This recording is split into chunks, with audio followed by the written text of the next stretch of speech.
From the studios of Podcast Detroit in the Cass Corridor, this is your Daily Detroit News Byte, recorded on Wednesday, August 8th. I'm Jer.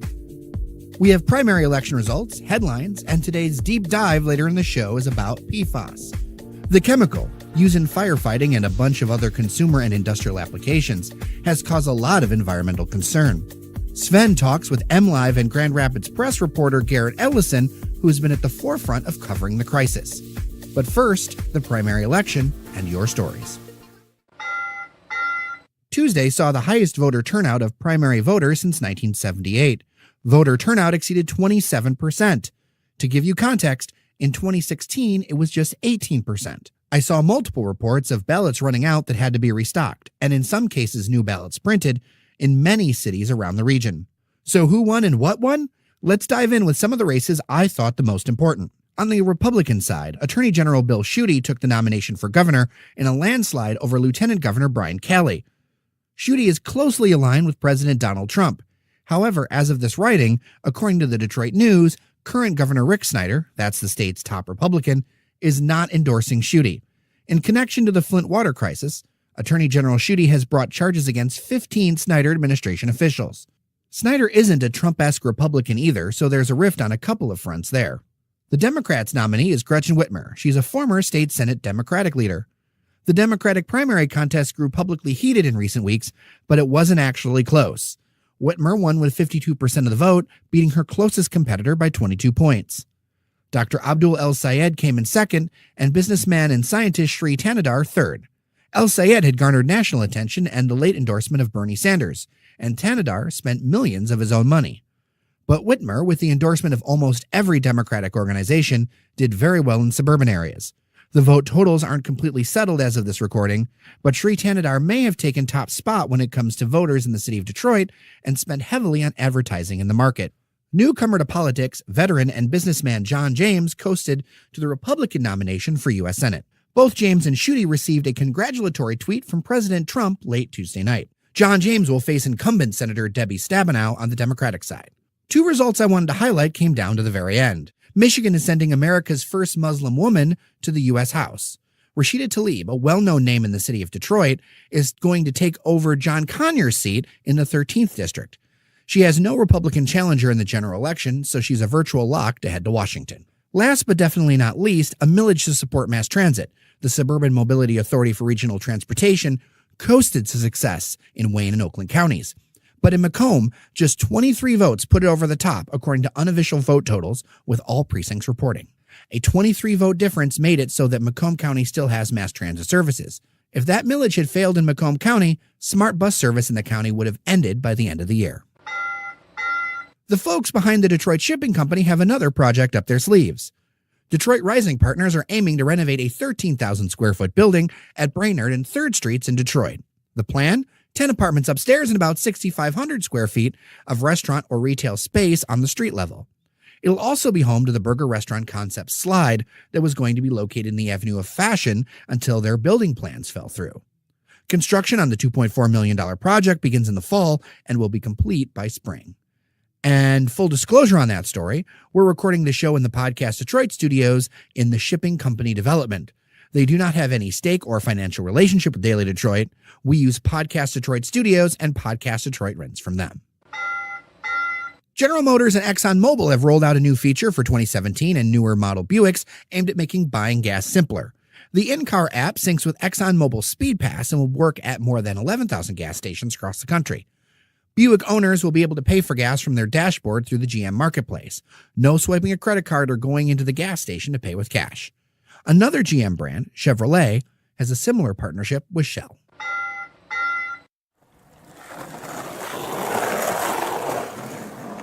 Ferndale and Detroit will be getting new public skate parks thanks to $250,000 in matching grants from the Tony Hawk Foundation and Ralph C. Wilson Jr. Foundation. The grants are part of the Built to Play skate park program that launched this spring to help bring skate parks to low-income neighborhoods. Ferndale plans to build a skate park at Wilson Park on Hilton Road. This will be the first skate park in the city. There are no finalized design plans, but work on the Ferndale Park is expected to start next spring. The Detroit skate park will be built at Riverside Park just west of the Ambassador Bridge. This will be the 4th skate park in the city. Daily Detroit is brought to you in part by Milo Digital, a full-service digital marketing agency. Milo takes your campaign from concept to finish with quality strategy and implementation. You can learn more about them at milodetroit.com.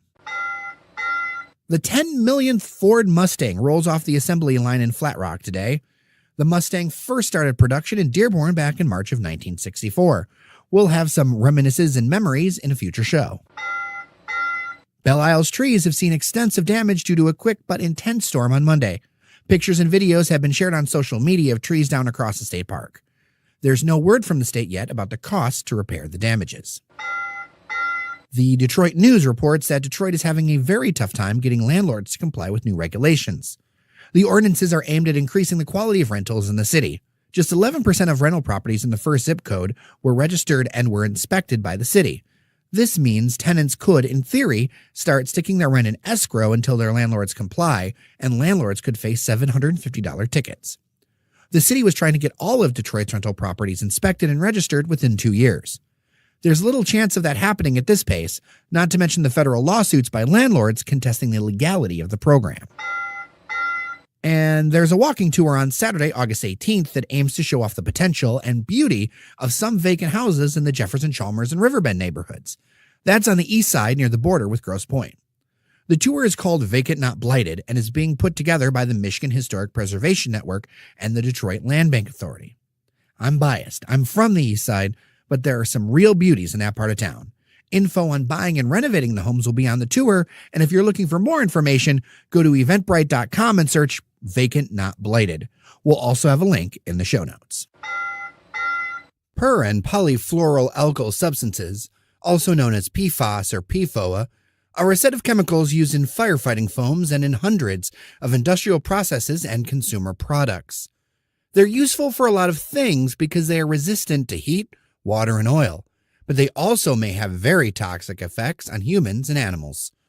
Early studies show findings that connect the chemicals to low infant birth weights, effects on the immune system, and thyroid hormone disruption. Here's the thing. The chemicals have been getting into Michigan's water system. Most recently, the Michigan Department of Health and Human Services issued an emergency do not eat advisory for fish caught in some areas of the state due to PFAS contamination. The problem seems to be getting worse, and every answer seems to be adding 2 more questions. So Sven Gustafson dug into the topic with an expert, MLIVE and Grand Rapids press reporter Garret Ellison, who has been at the forefront of reporting on the issue. Here's that interview. Garret, give us kind of like the thumbnail version of where and when this issue of PFAS contamination came to the fore, and talk about how it's kind of mushroomed since then. Well, it came to the fore. I guess it's been coming to the fore for quite a while. It's really mushroomed over the course of the last, I'd say, 10 months or so. In Michigan specifically, since the Wolverine Worldwide contamination came to light over here in the Rockford area. And tell us quickly about that. That was a leather processing plant, right? Right. Wolverine Worldwide, it's the company that makes Merrill and Chaco brand footwear. They made Hush Puppies shoes, which were very popular over the course of the last for the folks of a certain generation. Sure. Hush Puppies is a very well-known name, and they made those in Rockford, Michigan, at a tannery, and they used Scotchgard to waterproof the leather. And that Scotchgard was spilled at the tannery property, and that's contaminated the Rogue River in Rockford. And the waste from the tannery, sludge waste essentially, was dumped in a lot of different areas and some unlined landfills, and that's contaminated a lot of local wells. And so that really caught everybody's attention. The news on that broke just about a year ago. It was late August. It got a lot of attention locally, got a lot of attention statewide, nationally among people who follow this contamination issue. And it was really sort of the big thing that pushed the state of Michigan into pulling the trigger on this statewide effort under the banner of what's called MPART, the Michigan PFAS Action Response Team, to start looking for PFAS in water supplies, wastewater effluent. They start to inventory places where it was used, that sort of thing. How many sites across the state are contaminated by PFAS today? I mean, you wrote recently that Selfridge Air Force Base right here in Macomb County has been a big hotspot, and they're pouring PFAS into Lake St. Clair. Right. Yeah. Selfridge is an identified contamination site. The list is a little difficult to keep track of because there's contamination sites, and then there are contamination sources, and then there are drinking water supplies that have got contamination, and then there are places where this contamination is forming in the chemicals form a type of foam on surface waters. That's strange. And so there's about 25, give or take, a few. The ballpark right now is about 25 communities, right, that have got various contamination sites around them. So you would say Rockford is one of the communities that's got multiple contamination sites around it. So I think the number of total contamination sites is sort of climbing past 30, 35. There's really more, it seems like, on a weekly basis. Talk a little bit about what PFAS is exactly. I mean, you mentioned Scotchgard and everything, and specifically why it's dangerous. Well, PFAS, PFAS is the acronym. It stands for per and polyfluoroalkyl substances, which is a real mouthful. Yeah. It's a type of chemistry that makes products that it's used on repel oil, water, resist heat, grease, that sort of thing. It's used in a lot of things. Scotchgard is one of the most well-known consumer uses of it. Teflon coated cookware is another well-known consumer use.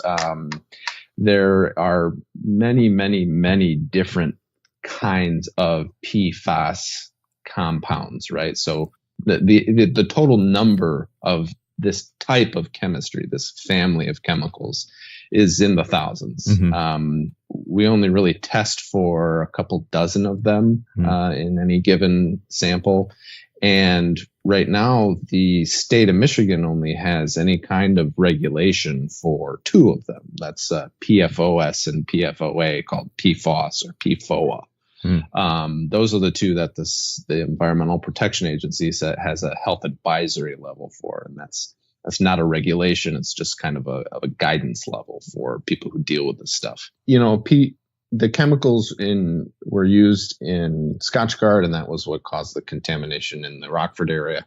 In a lot of the sites around Michigan, they were used in firefighting foam. It's this stuff called AFFF, or aqueous film forming foam. It was developed by the military in the early 70s, and it's been in pretty much wide use since then. It's amazing at putting out hydrocarbon fires. So if you're on an airplane and it catches on fire, you want this stuff to be used. It's pretty much it really does save lives. And the problem is that once it's used, if it's allowed to seep into the ground afterwards, it causes a contamination plume. And that's a lot of the sites around Michigan are AFFF sites. So any of the military bases, essentially, such as Selfridge or Wordsmith up in Oscoda, Battle Creek, that's the source of the contamination there. What do we know, if anything, about like the health risks from this contamination? Well, we know some things, and then there are a lot that, there's a lot that's sort of uncertain. There was a study of a large population of people in the Ohio, West Virginia area around Parkersburg, West Virginia, who were exposed to PFOA in their drinking water for a long period of time from a DuPont plant. That study essentially was kind of an epidemiological study of many people who were exposed over a long period of time, and it came up with a list of associated health concerns with PFOA. Now, that's only one of the many PFAS compounds, and it's indicative of what you might expect from some of the others. So ulcerative colitis is one of the linked health concerns. Kidney and liver problems. Thyroid is the big one. Some cancers, high cholesterol, pregnancy issues, low birth weight babies, preeclampsia, which would be pregnancy-induced hypertension, high blood pressure during pregnancy. So not nice stuff. No, it's certainly nothing that anybody wants to deal with. These are chronic problems that often many people deal with. And, a lot of people who are dealing with these start to wonder, okay, was my illness caused by some sort of environmental exposure?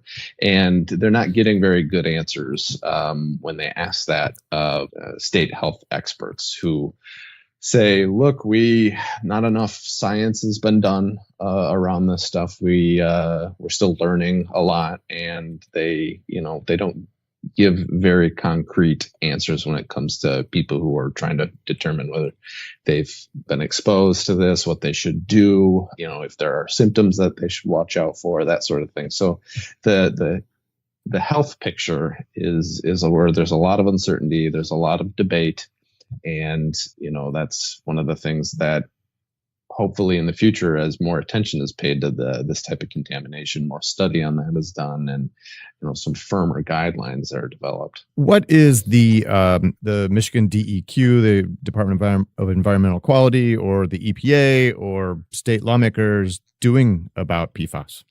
Well, at the state level, the state of Michigan, among several different agencies, but primarily the DEQ and the Department of Health, DHHS, they are trying to find out is that they're looking for PFAS in as many places as they can right now. They really are doing a pretty, the state likes to call it unprecedented, but it's a pretty large scale effort to find sources of PFAS contamination. So they're testing all public water supplies in Michigan for it. They're having wastewater plants, right? So the municipal sewage plant, which may take industrial wastewater from many different customers, they're having all of those industrial customers say, do you use PFAS chemicals? If so, in what quantity and in what type? And we're testing our effluent for this stuff, because very few wastewater plants or water treatment plants have any kind of filtration that takes this stuff out. Mm-hmm. So if it's getting into the water supply, you're gonna be drinking it, because there's only a few types of technologies that filter this stuff, and most plants don't use them because they haven't needed to. Same for wastewater. If it's getting into the industrial effluent that goes to the wastewater plant, it's going through the filters, it's getting into the biosolid sludge, and it's getting into the treated effluent that gets dumped into the river.